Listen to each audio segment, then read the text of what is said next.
Hello, everybody, and welcome to Wi-Fi Now TV. On this week's show, the controversial issue of filtering content on public Wi-Fi networks to make them family-friendly. My two guests today are already doing just that. William Butte of Wildfire 5G is with us, as is Beverly Smith of Friendly Wi-Fi. My name is Claus Hetting, and this is Wi-Fi Now TV, and join us right after this short.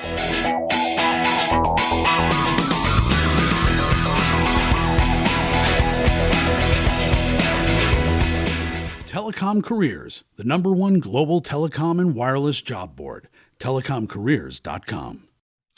All right, everybody, welcome back. We're going to talk about some tough issues on content filtering a little bit later. I've got two great guests for you. And just before we go to the guests, I want to mention two things. First of all, if you want to know what's happening in Wi-Fi in Europe, don't miss the opportunity to download all the presentations and videos from our three-day Wi-Fi Now Amsterdam conference.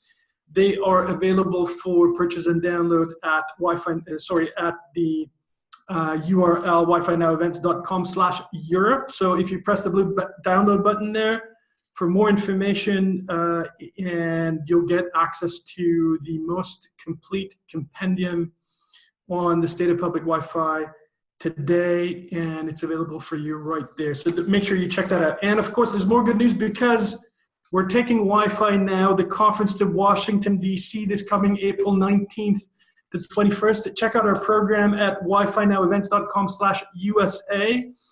And if you have any questions or you want to join us in any way there, drop me a line at klaus@wifinowevents.com.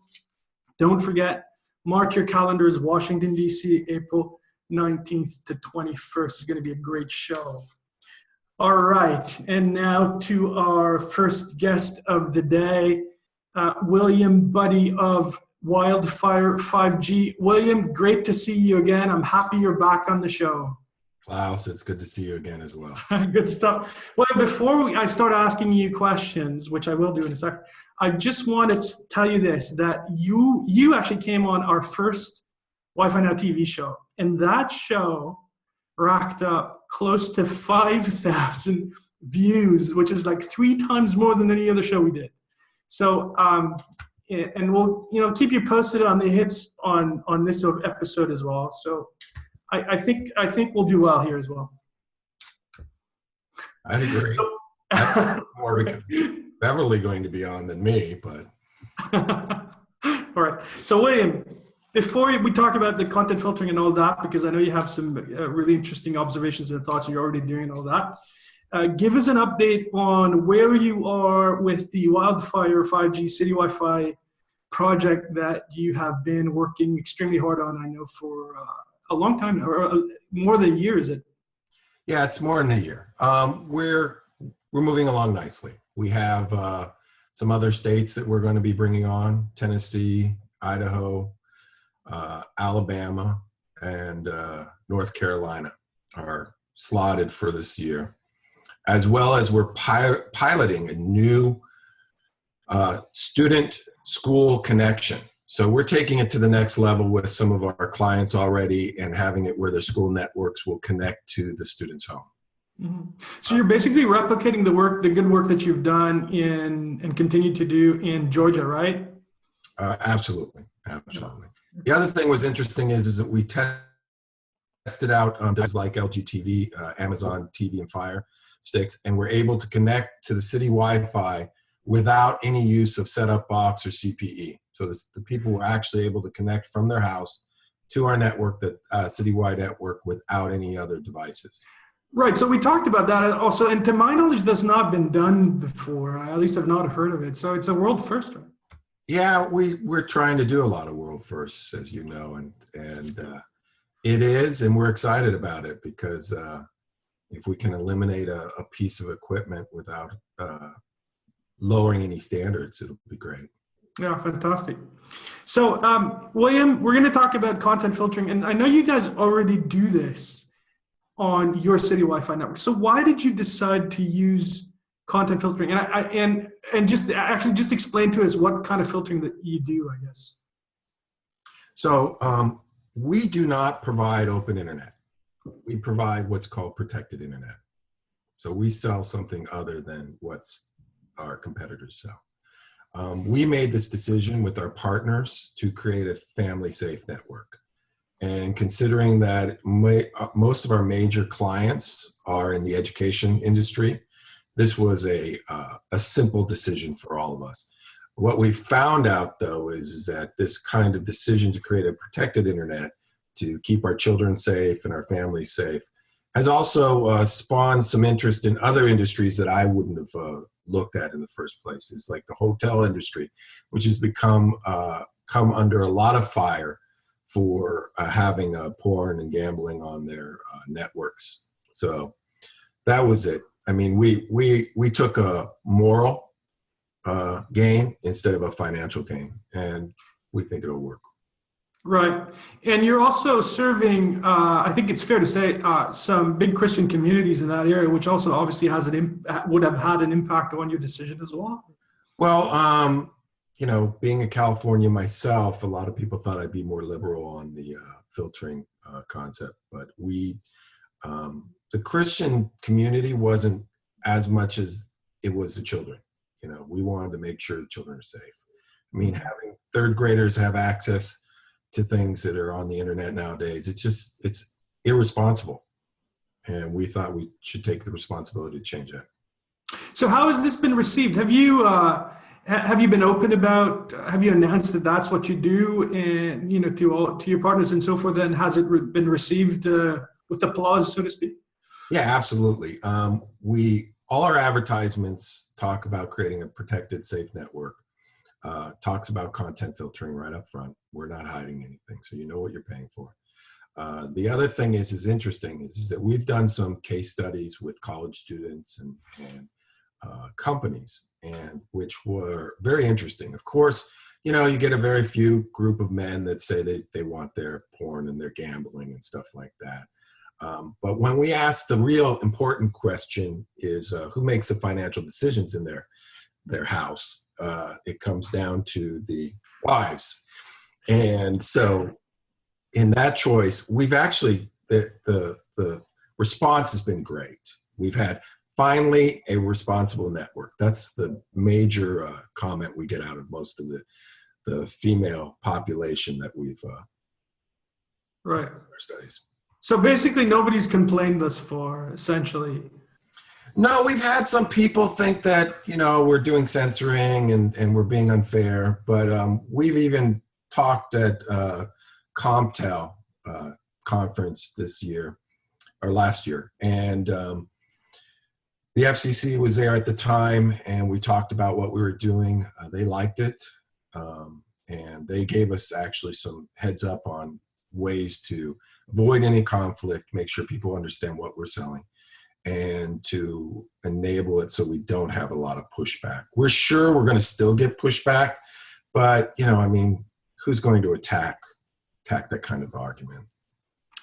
Right, exactly. So is it fair to say that you've adopted this as your standard practice, that you're going to carry on with this, regardless of the region and the state and so forth that you... Absolutely. No, we made as we said, we made a moral decision in lieu of a financial decision. We know that the internet itself wouldn't be what it is without those two factors, without porn and gambling. I mean, those two things blew the internet up to what it is. And given that we provide the service at a monitored rate, gigabit rate, we know that this is a financial decision. But we believe that it's time someone takes responsibility for it, and we are.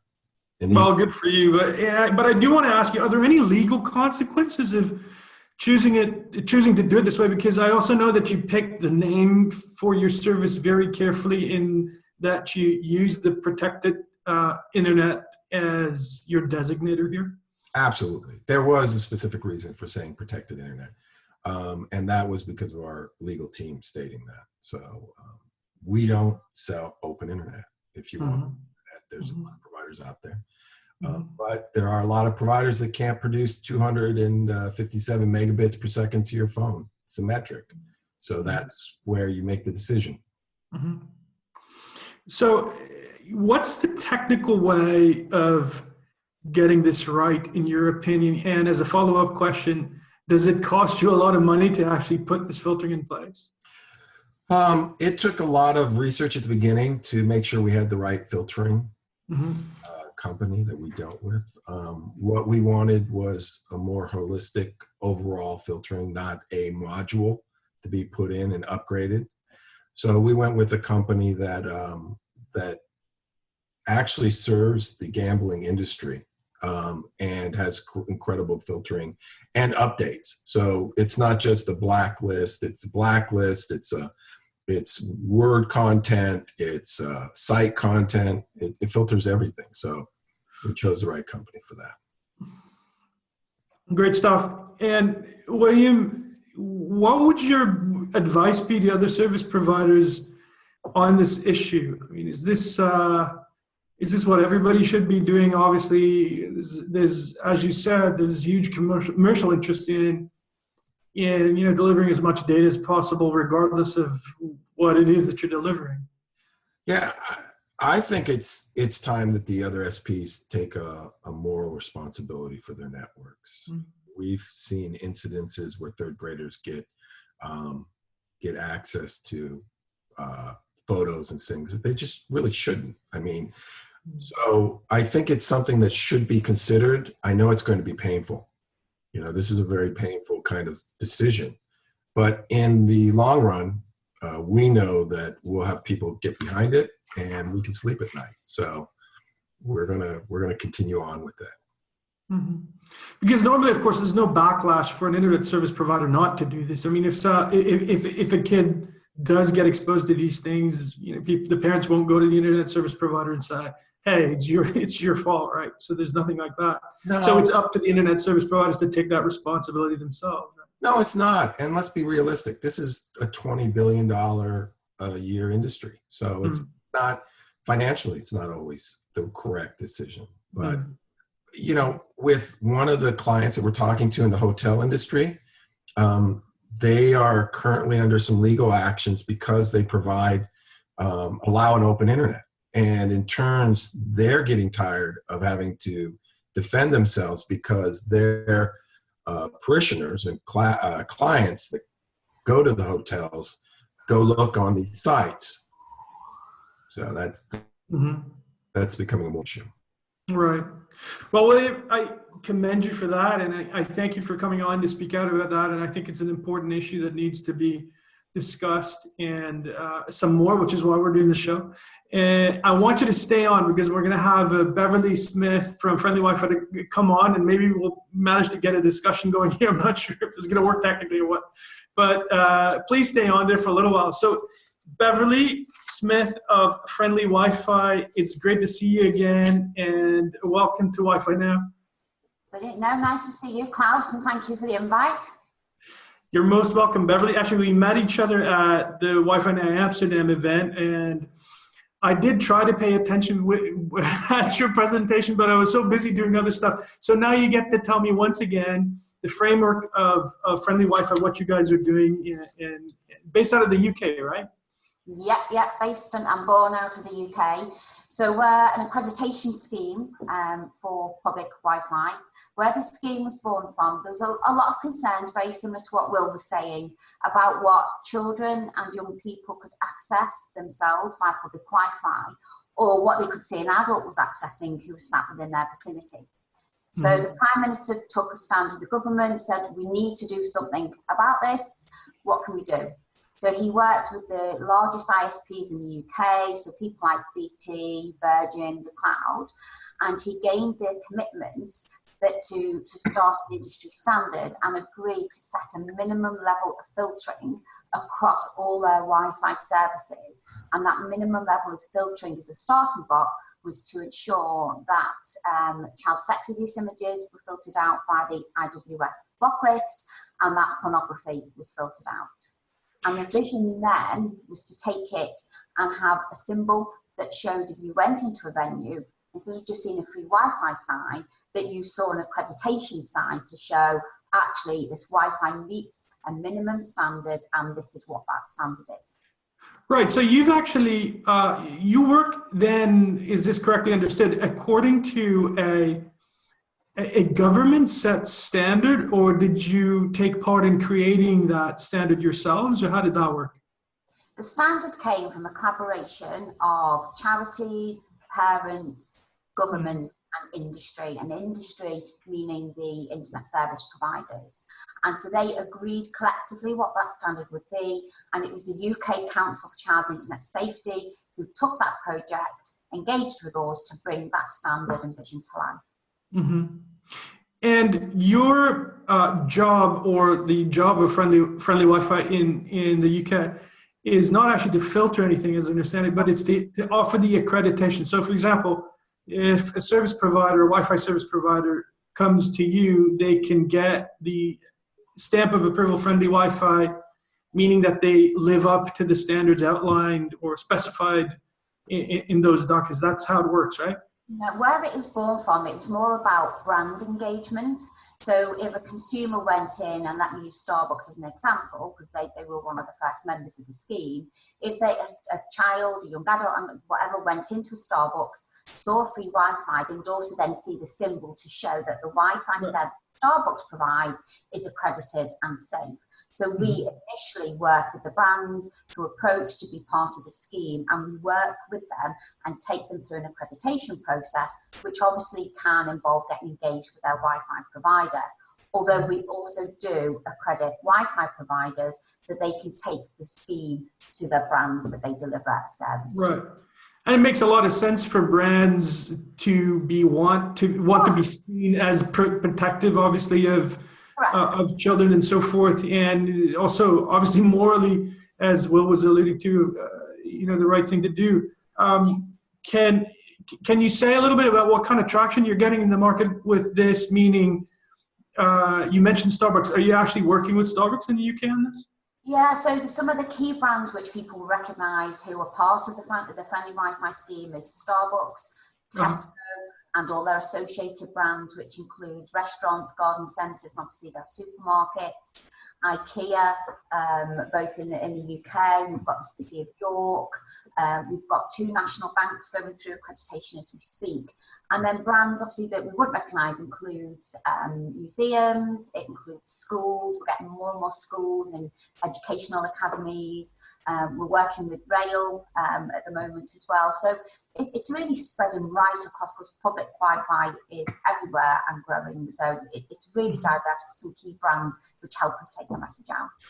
So if we were to go to the UK, we'd see the Friendly Wi-Fi brand, the logo, the sign, in a lot of public venues. Is that correct? Yeah, everybody uses the symbol in different ways. The main way it's used is on the landing page where people log into the Wi-Fi so they can see that it's part of it. For example, Starbucks have it on all their shop windows. Others have it on point-of-sale material. We're just working through with IP where theirs is going. They've got their own radio station, so we're talking to them about getting on the radio station. So brands use it in all different ways, and it's really, really versatile. Mm-hmm. And if you maybe think about some of the issues that William and I discussed, there are no legal ramifications for you because this is government mandated, or at least supported in a sense, right? So, you're not going to be against any internet openness regulation by doing this, presumably. Yeah, no, in the UK, it's obviously born from the Prime Minister, so that obviously helps. And yeah, it is very much. It's not mandated by government, but it's supported and initiated. And with the recent appointment of Baroness Shields, who is the new Minister for Internet Safety and Security, that massively helps as well. So we've got government as an advocate, and we work very closely with them. And obviously with big brands, that helps massively as well. So what would your advice be to service providers who want to go this route? Accreditation is, I suppose, the proper official way of doing this, right? Yeah, at least in the UK. Yeah, we've had nearly 100 Wi-Fi providers apply to us to be accredited as a Wi-Fi provider of Friendly Wi-Fi, which is great news. And we've now accredited about 45 of them, and they're worldwide providers. We've had some from the US, we've had some from Australia, Singapore, some recent introductions, from your Wi-Fi conference, which has been great. So Wi-Fi providers are really getting on board because they want to create and add value to the brands that they provide their service to. So it's been brilliant. And, Australia's a recent success when we've had an accredited provider, and now they're starting to accredit shopping centres as part of their service and be able to use that friendly Wi-Fi brand because it's the world's first scheme. And to your knowledge, are there any other organizations doing this in a systematic way like you're doing? You're the only ones. No, yeah, I mean, we were mandated by government to do it, and very recently, and as we started to launch it, we got told by, excuse me, a UN advisor that this was actually the world's first scheme, and that's why Australia are adopting it. We've had approaches from the US, and we'd love to chat to Will about it as well. We've got approached by Austria when we were over in Amsterdam, and we've got a couple of other countries as well. So they see it that if you've got a Starbucks brand or a Tesco's, that you'd want to go into any of their brands worldwide and know that they're adopting the same standards. Right. So you are starting to make inroads into the US as well. Is that correctly understood? Yeah, we've had an approach from a partner over there who would like to take it out there, and we're trying to engage Starbucks to be able to take the scheme as they did in the UK out into the US. And we'd love to chat further potentially with Will. So what would you say to people who feel that this kind of filtering is censorship and is a breach against the free and open internet? I've had to say, since we've been operating the scheme, I've not had one challenge on that, which is brilliant, which is great. I'm not saying never. My view is, I'm a parent, I've got a 15-year-old daughter, and after school, like tonight, she was out and about in town, grabbing a coffee, milkshake, and shopping. To me, given the protection that she can't find a site or accidentally go on a site or sit next to an adult in a coffee shop and look at something indecent, that's not censorship, that's responsibility, very much what Will was saying. Right. And I think it's what we should all be doing. It's given her the right to be somewhere and not have that protection.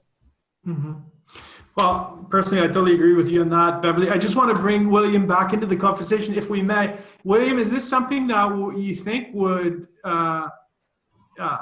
work in the U.S., this approach with an accredited standard for this sort of thing? Oh, absolutely.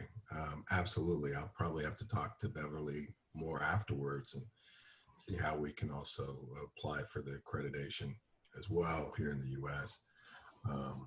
But again, it goes back to taking responsibility, creating a safe environment, like Beverly said, for her daughters. I myself have two daughters, teenager ages, and I want them to also be safe when they go out.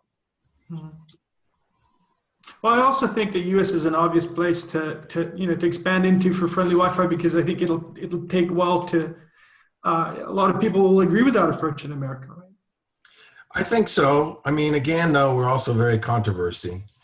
I mean, we like our little fights, and luckily we've been under the radar enough where people have not really concerned it and consider our clients or schools.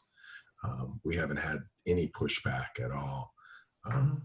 But I'm sure that there'll be a point where somebody will push back, because if we start creating this environment, regardless, there'll be financial pushback from the industries that they feel we're censoring, but we're not.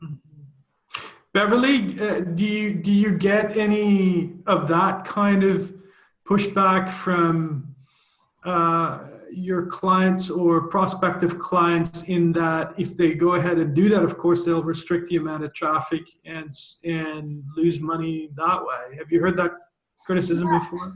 No, certainly in the UK with the scheme, there's a lot of brands out here who filter already. So it's basically giving them a rubber stamp on their window. Child sex abuse images are illegal, although obviously we still need to make sure that people are aware and making sure that it's filtered. The US is probably, going to be an education care for us. We've been approached by big players who we know operate in the US, like Siren, iBoss, OpenDNS, etc. So we know from a provider point of view there certainly seems to be an appetite, but it would be quite interesting to get Will's view on where the brands would feel and how they would position it, and the appetite would come from there. So that would be sort of an interesting thing. And it's not there to challenge what the brands do, is to say, look, we provide free Wi-Fi services, we take responsibility, and we adopt a minimum standard, and it's a simple thing, and it just comes back to what Will was saying, it's responsibility in creating a nice and safe environment. Well, I want to thank both of you for coming on the show. Beverly Smith, thank you so much for coming on. I want to support you, as you know, and William Butte as well, my very good friend.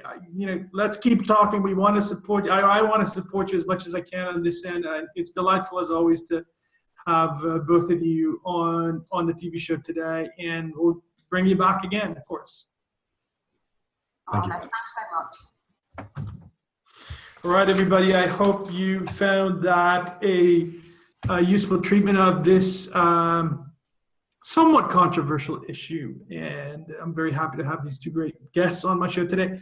All there's left for me to say is that next week I'm going to have Jim Forster on the show. He is an expert and an investor in Wi-Fi networks in emerging markets, and he is a super thoughtful person and with great experience to share with us. So that'll be coming up next week on Thursday on the next episode. And in the meantime, have a great day, and I'll see you next week again. Take care. Wi-Fi Now is a production of RCR TV News. To suggest a show topic or to learn more about Wi-Fi Now events, you can reach Claus Hetting at klaus@hettingconsulting.com. To find out more about Wi-Fi Now and all things wireless, visit rcrwireless.com.